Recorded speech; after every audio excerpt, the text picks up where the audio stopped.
Colossians chapter 3, verse 20. Sabi ng Biblia, now unto him that is able to speak about the Lord God. Amen? Tinutukoy dito na him ay ang ating Panginoong Kristo. Amen. Now unto him that is able to do exceeding. Siya daw, hallelujah, na able, na may kakayanan gawin, hallelujah, ang mga bagay, at ang sabi ito, exceeding abundantly. Hindi lang ang mga simpleng bagay, hindi lang ang maliliit na bagay, hindi lang konting bagay, kundi kaya niyang gumawa ng mga maraming bagay. Amen.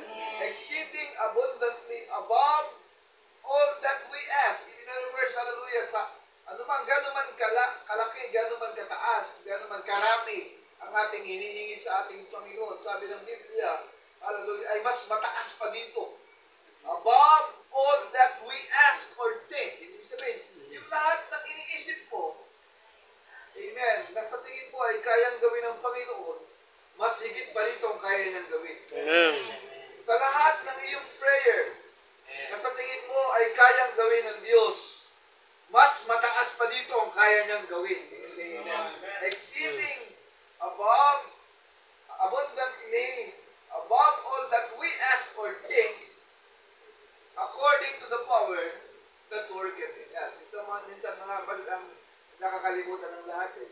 Ginagamit lang nila yung exceeding abundant things na kayang ibigay ng Diyos. Pero yung kadugtong scripture, may kwento kasi dito eh. According to the power that worketh in us. Ibig sabihin, ayon ito, amen, tungkol ito, o naaayon ito sa kapangyarihan kumikilos sa iyo. In other words, kung mayroong makapangyarihan kumikilos sa buhay mo, mayroong isang makapangyarihan nasa iyo na kayang kumilos ang lahat ng bagay na nasa iyo, kaya niyang tanggalin ang lahat. Kaya niyang i-provide ang lahat ng ating pangangailangan. Ang nakakalungkot, kung walang kumikilos sa iyo makapangyarihan, paano matatanggap ng mga bagay na kailangan natin? Ang sabi ng Biblia, according ayon ito sa kapangyarihan, sa laki ng kapangyarihan na kumikilos sa iyo. Amen. Paano magiging malaki ang mga pangyarihan nasa iyo? Amen. Depende ito sa laki ng tiwala at pananampalataya mo sa kayang magbigay nito. Kung maliit lang ang meron ka, abay, maliit lang din ang biyayang matatanggap mo. Yun yun. Ibig sabihin, hallelujah, ayon ito according to the power that worketh in us. Hallelujah. So, Diyos, He will give us more than what we ask. Ano gagawin natin? For be patient and trust the Lord. Amen. Maghintay tayo. Amen. Dapat natuto tayo magtiis, magtiwala sa ating Panginoon na kayang pumilos sa lahat ng pangailangan. Sa Matthew chapter 6, verse 34, ang sabi ng Biblia, take therefore no thought for tomorrow. Huwag daw kayong mag-alala. Huwag kayong mag-isip. Huwag kayong magbulong-bulong. Hallelujah. Take no thought for tomorrow. For tomorrow shall take thought for the things itself. Hayaan mo na yung araw ng bukas, abay mamroblema sa sarili niya. Kasi kung yung araw ng bukas ay iniyasa mo sa Panginoon, yung araw ng bukas mo ay pinalangin mo sa Panginoon na ipoprovide niya ito, abay, hindi mo maaalalahanin ang araw ng bukas. Kasi ang araw ng bukas ay dinalangin mo na sa Diyos. Kung bukas na nanalangin tayo, ngayon na nanalangin tayo, na bukas, hallelujah, yung malapit sa buhay natin pinag-pray, magiging maayos na. At uuwi na sa bahay ni Abay, panghawakan natin yan. Hayaan mo na yung problema sa araw ng bukas, na problema sa kanyang sarili. Kasi meron tayong pinangahawakan, alam natin ang Diyos ang kaya mag-provide ito. So doon, sabi dito, take therefore no thought for tomorrow shall take thought for itself. Sufficient unto the day is the evil thereof. Ibig sabihin, ang biyaya ng Diyos sa kabila ng mga kasamaan ng mundo ay sapat para sa ating lahat. Amen? Hallelujah. Nandiyan ang ating kaaway. Hallelujah. Nagpuproduce ng mga sakit para sa atin, para sa mga mananampalataya. Pero sabi ng Biblia, ang biyaya ng Diyos, hindi lang pangbukas. Kasi kung nag-aaral tayo ng pangbukas, kakamali tayo. Sabi namin, take no thought for tomorrow. Kasi ang biyaya ng Diyos ay sapat. Even, sabi ito, sufficient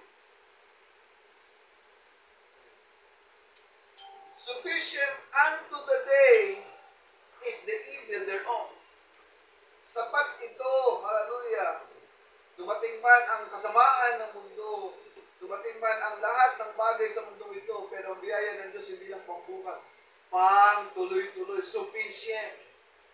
Hindi lang ating Panginoon. So let us don't worry about tomorrow. God will take care of you tomorrow. Live one day at a time. Ang Diyos, araw-araw, meron siyang magandang bagay na ibigay sa atin. Meron siyang bagay, may mabiyaya siya sa araw-araw. Meron siyang mga nakareserve na bagay. Habang tayo ay nag-aantay ng open next door ng isang magandang biyaya sa susunod na pintuan. Habang nasa hallway ka, magpuri ka sa Diyos. Yes, amen. Kung pupunta tayo sa panibagong pintuan, magbubukas tayo ng panibagong pinto para sa biyaya ng Diyos. Hallelujah. Amen. Ano bang pintuan mabuksan natin? Kung ito man ay pintuan ng pagsubok, habang nasa daan ka, papunta doon sa susunod na pintuan, dapat habang nasa hallway ka, magpuri ka sa ating Panginoon. Habang nasa hallway ka, papunta doon sa next door, dapat ay matuto tayo magpasalamat sa Diyos anumang bagay ang ating mapuntahan. Say amen. Hallelujah. Alright? Kung may mga bagay na papasok tayong problema, pasalamat tayo sa Diyos kasi hindi ginagawa ng Diyos para sa ating lahat. Kung pagbukas mo ng pinto, ay saganang buhay. Amen? Pagbukas mo ng pinto, ay kagalingan ng mga mahal sa buhay. Habang nasa daan pa lang tayo, habang nasa hallway pa lang tayo, before the next door, magpuri tayo sa ating Panginoon. Amen? Hallelujah. Sabi ng propeta sa kanyang preaching, God had to provide the way. God got His hand on His church. Ang kamay daw ng Diyos ay nasa kanyang iglesia. Amen. Amen. Napakagandang balita nito, mga kapatid. Amen. Ang kamay ng Diyos ay nasa kanyang iglesia. Ibig sabihin, kung ang kamay ng Diyos ay nasa iglesia, iniingatan niya ang iglesia. Amen. Hawak niya ang buhay natin. Kasi tayo ay nasa kamay ng Diyos. Amen. At siya, hallelujah, ay obligadong ingatan tayo kasi nasa kamay niya tayo. At aliniwala ko, mga kapatid, hindi siya papayag na anumang bagay na nasa kanyang kamay ay mahulog. Sinasabi ng Biblia, di ba? Hallelujah, pag tayo hinawakan ng Diyos, hindi siya papayag na may kahit isa sa hawak niya na mahuhulog dito. Dahil ang Diyos ay kaya ng ingatan, hallelujah, ang lahat ng bagay na nasa kanyang kamay. Amen, hallelujah. God got His hand on His church. God got His hand on His man, on His woman. God is able to take care of the situation. Ang situation daw na meron tayo ngayon. Dahil tayo ay nasa kamay ng Diyos, kaya na pangalagaan. God will take care. God is able. Pag sinabing God is able, abay, meron siyang kakayanan ng gawin ang lahat ng mga. Amen. Hallelujah. Sabi niya pa sa kanyang preaching na God had to provide a way. But when a man or a woman comes to Christ, pag daw ang lalaki at babae, hallelujah, ang mga Kristiyano ay lumapit sa Diyos, amen, with a full surrender heart, na may puso na nagsusurrender sa ating full surrender heart, and believes, naniniwala, until there absolutely something change inside of them, that person has eternal life. In the same way, sabi niya, parehas lang din daw ito ng divine healing, yung kagalingan.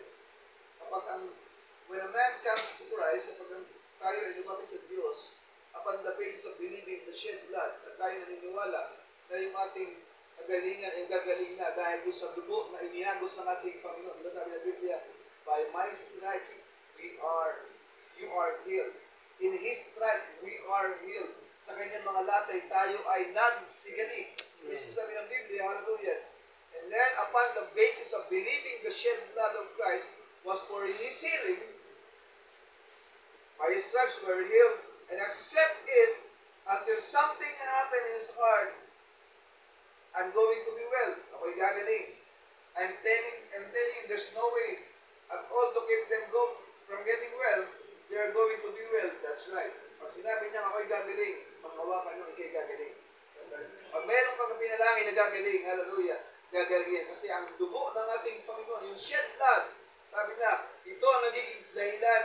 Kaya ang lahat ng ating mga pinapanalangin, lahat ng ating mga hinihiling ay nangyayari. Why? Sabi ng Biblia, pangako niya ito, by His stripe, yung latay na meron siya, yun ay latay ng kagalingan nating lahat. Sa kanya ay latay, pero sa atin kagalingan. Hindi na natin ito. 2 Corinthians chapter 4, verse 15. Sabi ng Biblia, sapagkat ang lahat ng mga bagay ay dahil sa inyo. Mayroon bang exemption? Ang lahat daw ng mga bagay ay dahil sa inyo. Upang ang biyaya na pinarami sa pamamagitan ng marami ay siyang magpasagana ng pagpapasalamat sa kalwalatian ng Diyos. Ibig sabihin, yung lahat ng bagay na tinanggap natin, hallelujah, lahat ng mga bagay ay dahil sa atin upang ang biyaya daw ng Diyos na pinarami, ibig sabihin, biyaya pinarami, ang biyaya ng Diyos, hindi lang ito insufficient. Sabi ko rin sa kanina, sufficient grace. Sufficient grace, ibig sabihin, sapat ang biyaya ng Diyos.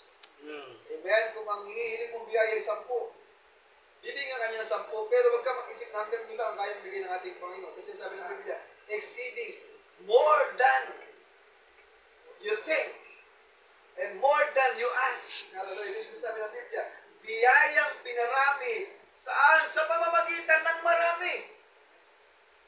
Kung marami kang hiling, abay marami ding biyaya ang Diyos sa iyo. Amen.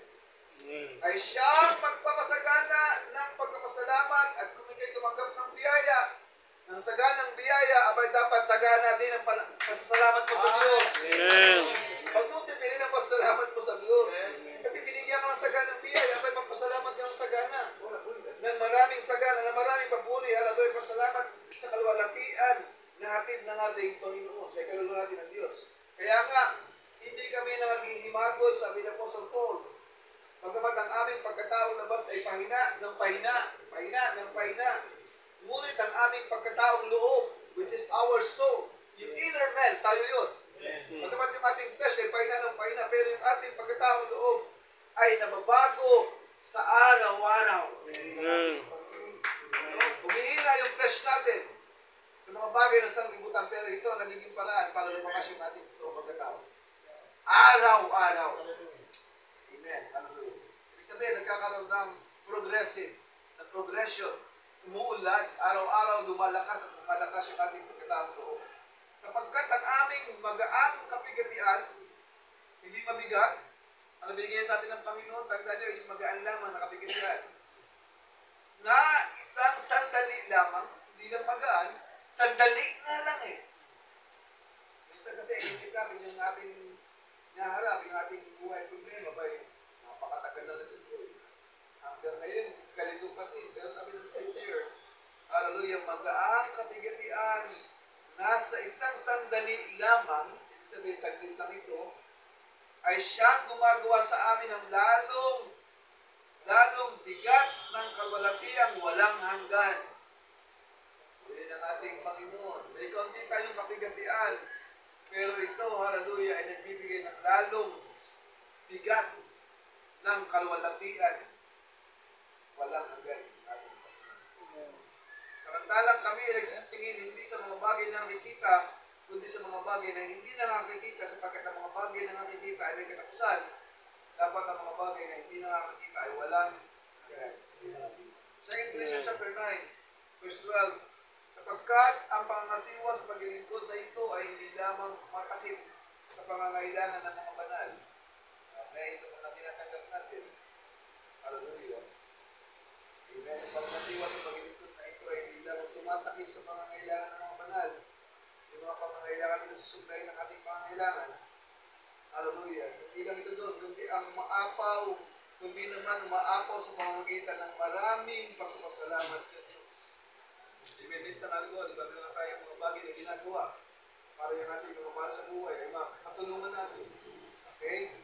Isa itong malaking biyaya na tumatakip sa pangangailangan ng ating mga mahal sa buhay, ng ating mga kapatiran, mga pangangailangan nila. Pero alam niyo mga kapatid, hallelujah, sa kabila ng ito, kundi naman umaapaw dapat ang mga bagay sa pamamagitan ng maraming pagpapasalamat sa Diyos. Amen? Huwag tayo magpasalamat tayo na tayo nakatulong sa iba. Sa mga kapatid, magpasalamat tayo dahil tayo ay pinagpalan ng ating Panginoon. Yeah. Minsan kasi nagkapasalamat tayo, naku, buti na lang, may pera ko. Pero pagpasalamat, buti na lang, pinagpala ka ng ating Panginoon. Amen. Hallelujah. Nakatulong ako kasi marami akong pera, kasi nakapabigay ako dahil marami akong extra pera. Alam sabi ng Biblia, pero magpasalamat kayo sa pamamagitan ng maraming pagkapasalamat sa Diyos. Hallelujah. Pasalamat kayo sa ating Panginoon.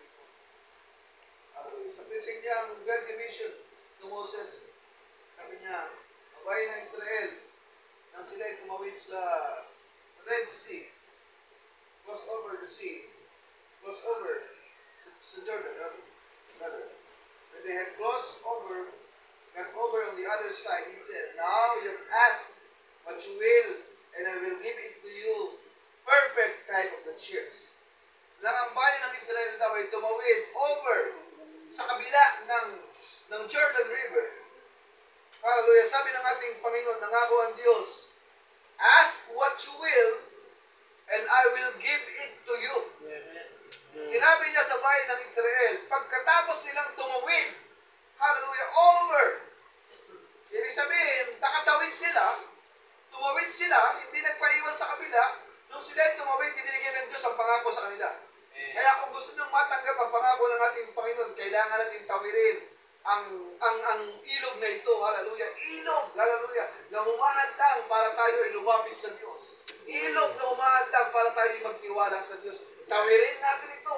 Let us get cross over, hallelujah. Get over on the other side, hallelujah. Now, sabi niya, ask what you will, and I will give it to you.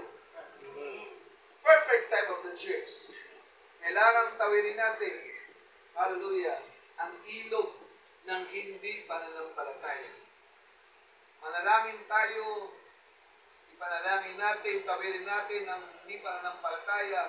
Dapat ang panghawakan natin ito para matanggap natin ang pangako ng ating Panginoon. Amen? Amen. Yung mga bagay na umadlang sa ating kaisipan, yung mga hindrance, hallelujah.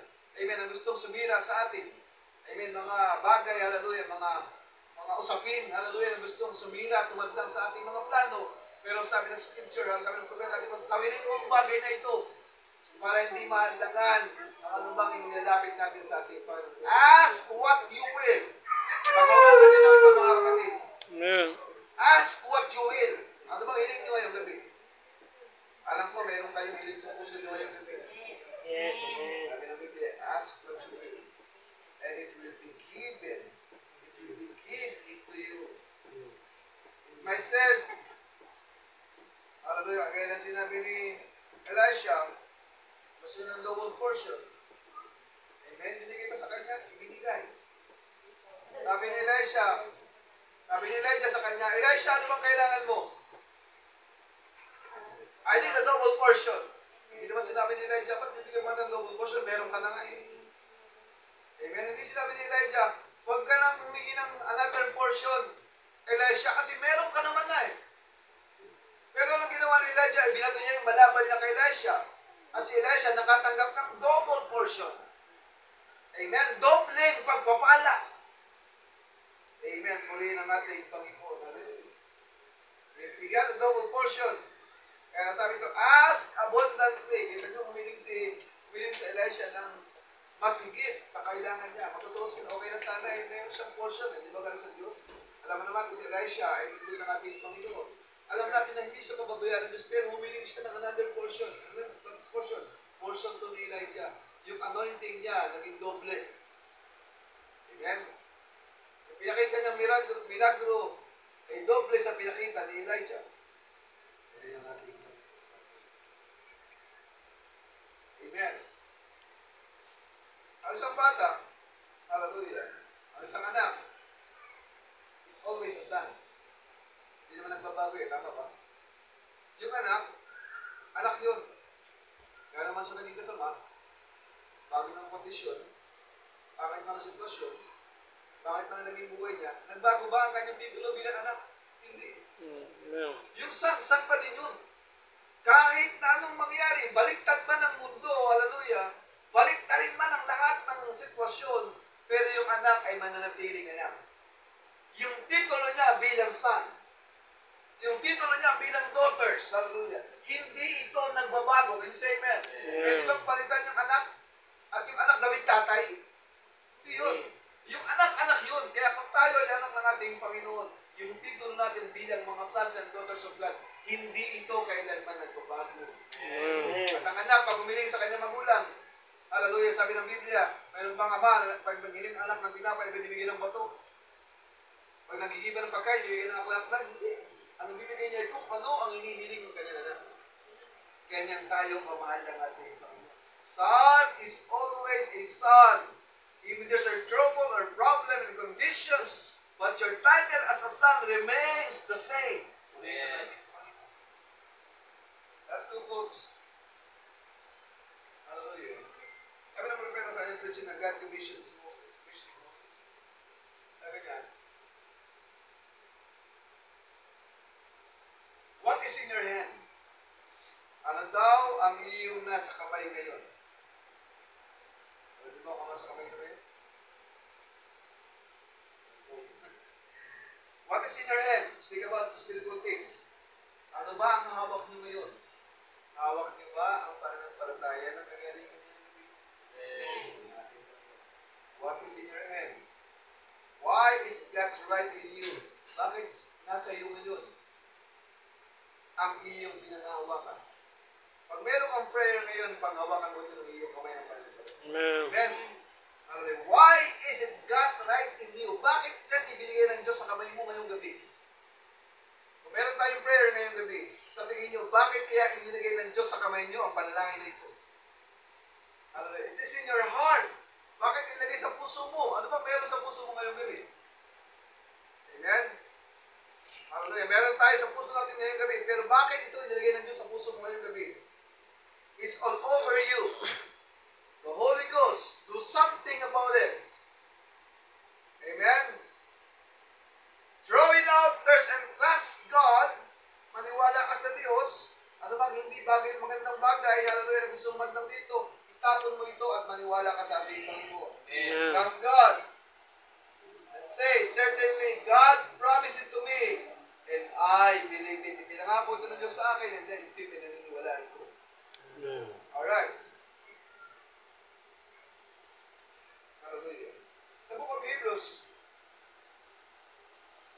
amen, sabi niya, chapter 6, verse 17, last verse, sa ganito, sa pagkaibig ng Diyos na maipakitang lalong sagana sa mga tagapagmana ng pangako. Kasi nga kami ng tagapagmana ng pangako. Amen. Sa ganito, sa pagkaibig ng Diyos na maipakitang lalong sagana, amen, hallelujah, ang mga tagapagmana daw ay papakita ng Diyos ng lalong sagana, hindi konting bagay, kundi ang sinasabi ng Scripture, lalong sagana sa mga tagapagmana ng pangako ang kawalan ng pagbabago ng kanyang pasya. Hallelujah, pag sinabi ng Diyos, sinabi niya. Nang sabi ng Diyos, by His life, you are healed. Sinabi niya ito. Hindi siya nagbabago dito. Can you say amen? Hallelujah. Yung mga tagapagmana niya, yung mga pinangakuan niya, hallelujah, ibinigay niya ito. At yung kawalan ng pagbabago ng kanyang pasya ay pamamagitan, hallelujah, ay ipamamagitan ng sumpa. Ibig sabihin ng Diyos ay nangako. Ang lahat ng ito. Isinumpa niya, I swear it. Nangako ang ating Panginoon. Nagbigay siya ng covenant sa atin. At yung pangako ng iyon ay hindi niya babaguhin.